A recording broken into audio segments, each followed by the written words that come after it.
Hasan Lutfi At-Tamimi, panggilannya ya Lutfi. Pendidikan ya dari pesantren barangkali ya.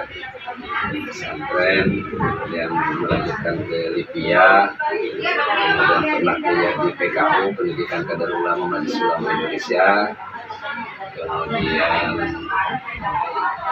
S1 ngambil sengaja Gambia, pendidikan yaitu dari Sekolah Tinggi Imam Syafi'i, kemudian S2-nya di Universitas Islam Jakarta UIJ, dan ketiga di PTIK mengambil konsentrasi Al-Quran dan tafsir, ilmu Al-Quran dan tafsir. Mengajar di sini sejak tahun 1985, tepatnya 1 Juli 1985. Jadi sampai sekarang berapa ya, 37 tahun saja. Usia yang sudah rentan 62 tahun sekarang ini, belum diizinkan untuk pensiun. Saya alhamdulillah masih dipercaya gitu. Dan itu banyak ya pengalaman yang manis, pahit dan sebagainya. Selama mengajar di sini. Kemudian terkait dengan guru, barangkali alhamdulillah jumlah guru dari mulai sedikit ya, dari awal saya ngajar 85 itu. Apalagi bagi kebijakan apa yang Pak Ustadz buat dalam rangka mendisiplinkan masyarakat di warga madrasah ini? Saya kira salah satunya ya salah satunya ya dari waktu, dari sudut waktu. Jadi kita memang sengaja diterapkan disiplin tepat waktu, baik untuk murid ataupun untuk guru. Kita masuk dari jam 6.30, kemudian biasanya jam 6.30 itu hari-hari tertentu kita adakan kegiatan kegiatan ekstrakurikuler. Hari-hari tertentu ya, seperti hari Jumat itu biasanya ada kegiatan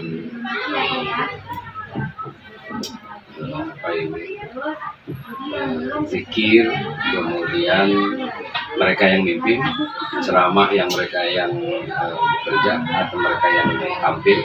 Itu ceramah ya ceramah anak-anak atau apapun skill yang mereka punya biar ditampilkan pada hari Jumat itu, acara kegiatan Jumat pagi. Kemudian kami juga memberikan disiplin dengan sanksi waktu. Kalau disiplin waktu itu sanksinya bagi mereka yang terlambat ya berdiri di luar sini di halaman, kemudian sanksinya itu tidak lama berdiri juga lah, hanya sekedar untuk mengumpulkan yang terlambat saja. Mereka diberikan tugas untuk hafalan baca Quran misalkan, apa yang mereka bisa, walaupun sanksi tapi ada nilai pendidikan gitu. Sanksinya yaitu hafal Quran surat-surat pendek maksudnya, apa yang bisa. Sanksi. Kemudian disiplin pakaian, barangkali kita sengaja mendisiplin pakaian, termasuk disiplin pakaian sanksinya pada nilai pendidikan. Ada pengurangan poin itu? Ada pengurangan poin kalau misalkan berturut-turut ya. Tapi kita selalu panggil sih mereka. Baik kalau ada hal-hal yang kasus tertentu misalkan, kita juga undang orang tua, diskusi dengan orang tua, dialog dengan orang tua, apa yang melatar belakangi dia lambat atau malas tidak masuk sekolah dan seterusnya, itu kita korek dari orang tua. Kemudian apalagi termasuk guru. Ya kalau guru ya, apa namanya, kalau lambat pastinya ada kesibukan lain. Lalu bagaimana peran Bapak sebagai kepala sekolah dalam membudayakan disiplinan ini di wadah madrasah ini? Ya untuk pertama ya peran saya memberikan contoh lah. Saya kadang datang pagi sebelum datang guru. Oh gitu. Iya. Guru yang lain belum datang, saya sudah datang. Dari rumah, apa namanya, dari rumah itu saya udah jam 5 seperempat. Subuh di sini loh, Pak? Enggak, subuh di sini enggak. Tapi 30 menit saya datang ke sini. Oh, gitu. Ya, pokoknya 6:30 sudah datang ke sini. Ya, itu paling lambatnya. Ya, dan kemudian itu peran-peran saya. Kemudian teguran sama guru sama murid. Ya, selain teguran ya apa namanya, ya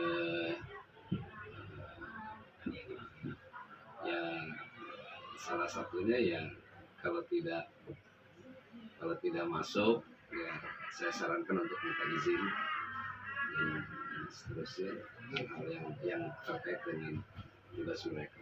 Ya. Selanjutnya nih Pak, apa strategi Bapak yang dilakukan dalam upaya pembentukan sikap disiplin serta disiplin? Saya kira banyak ya strategi untuk membentukan sikap. Salah satunya aja yang dengan negur anak agar dia bisa berbenah diri, perbaiki diri. Kemudian menginstruksikan teman-teman guru yang masuk kelas untuk apa namanya, menuntun mereka, mengarahkan mereka agar bisa bersikap disiplin. Itu salah satu ya di antaranya. Kemudian selain itu ngasih contoh keteladanan dalam berucap, dalam bertindak. Saya kira karena memang di wilayah kita ini masih rawan dengan bahasa-bahasa yang kurang baik ya. Tahulah orang Mansur kayak apa, anak kecil ngomong tidak senonoh misalkan, itu juga harus diarahkan mereka, dan tentu ini diberi sanksi, diarahkan diberi sanksi. Sanksinya ya tadi hafal Al-Quran atau paling tidak mereka sudah ngapal visi misi. Oh gitu. Selanjutnya, apa langkah-langkah yang diambil terhadap kinerja guru yang belum disiplin dalam aturan madrasah? Teguran pertama yang jelas, teguran. Kemudian kalau ada yang belum selesai dibantu, itu yang tugas pokok ya, membantu guru yang memang belum menyelesaikan tugas diarahkan. Kemudian ya teguran untuk menyelesaikan. Kemudian kalau tidak bisa juga, belum selesai juga, dibantu oleh rekan-rekan sendiri, atau kalau belum selesai ya diputuskan oleh kepala sekolah. Kalau implementasi kedisiplinan di madrasah ini bagaimana Sir? Untuk peserta didik implementasi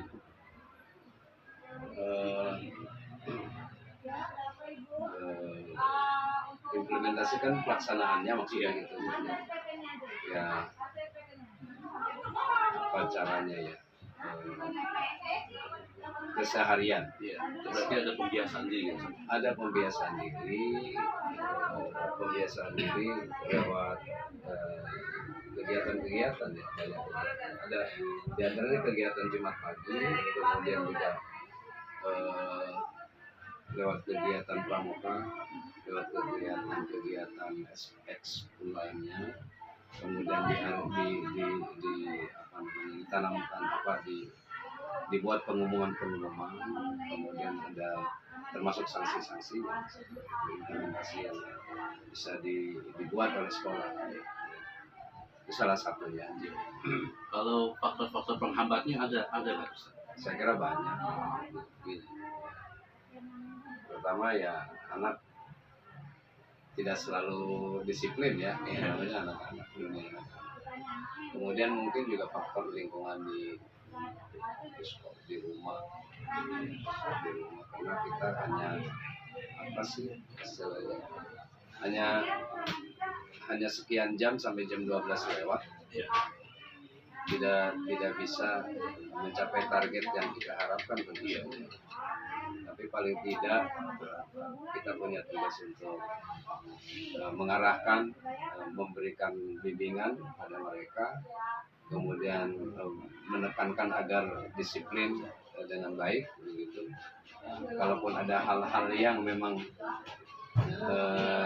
melanggar gitu, ada anak-anak yang melanggar ya pastinya banyak ya, apalagi sekolah yang memang terbuka. Ini kan ruangan terbuka, sekolah terbuka, tidak ada pintu gerbangnya, kemudian susah untuk menerapkan disiplin sepenuhnya gitu.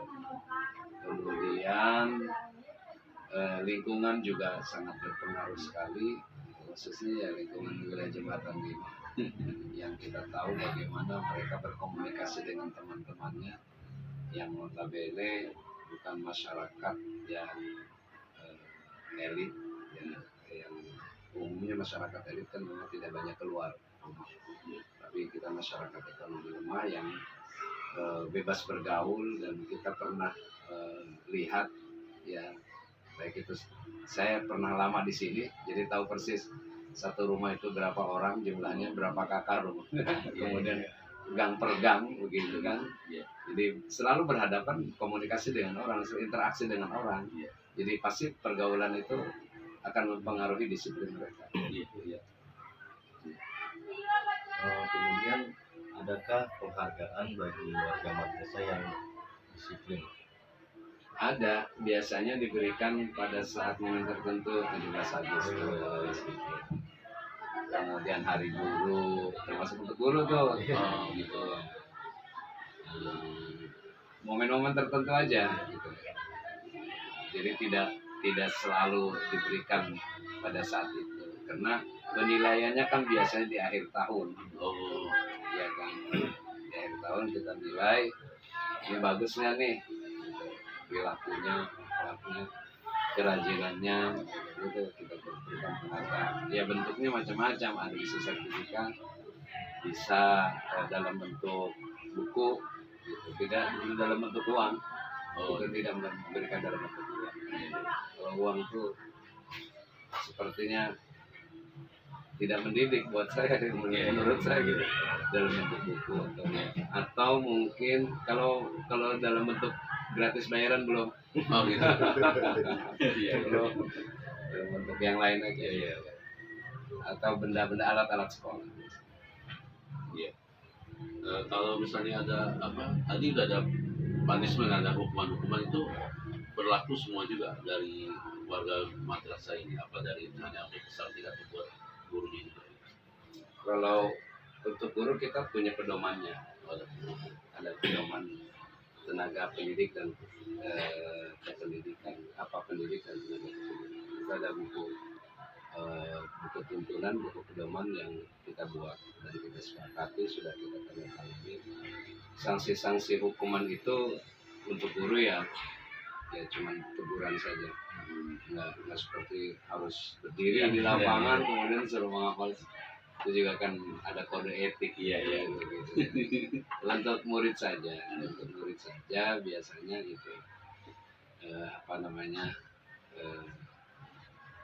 dihukum ya normal saja, hukumannya seperti mendidik. Baik Ustadz, terima kasih, sudah beberapa pertanyaan sudah terjawab semua. Insya Allah ada keberkahan di Madrasah Sanawiyah Khairiyah Mansuriyah dan keberkahan pula bagi kami. Nanti untuk hal-hal yang kurang barangkali bisa digali, bisa digali dari teman-teman yang lain. Saya juga mengucapkan terima kasih atas kepercayaan yang diberikan kepada kami. Tapi tentu saja tidak atau kurang memuaskan gitu ya. Tapi mudah-mudahan ini jadi tambahan. Amin, amin, insya Allah. Mudah-mudahan ada pelajaran buat kami Ya, semua sebagai satu sama-sama. mahasiswa. Sama-sama. Terima kasih Ustaz. Ya, sama-sama. Assalamualaikum warahmatullahi wabarakatuh. Assalamualaikum warahmatullahi wabarakatuh.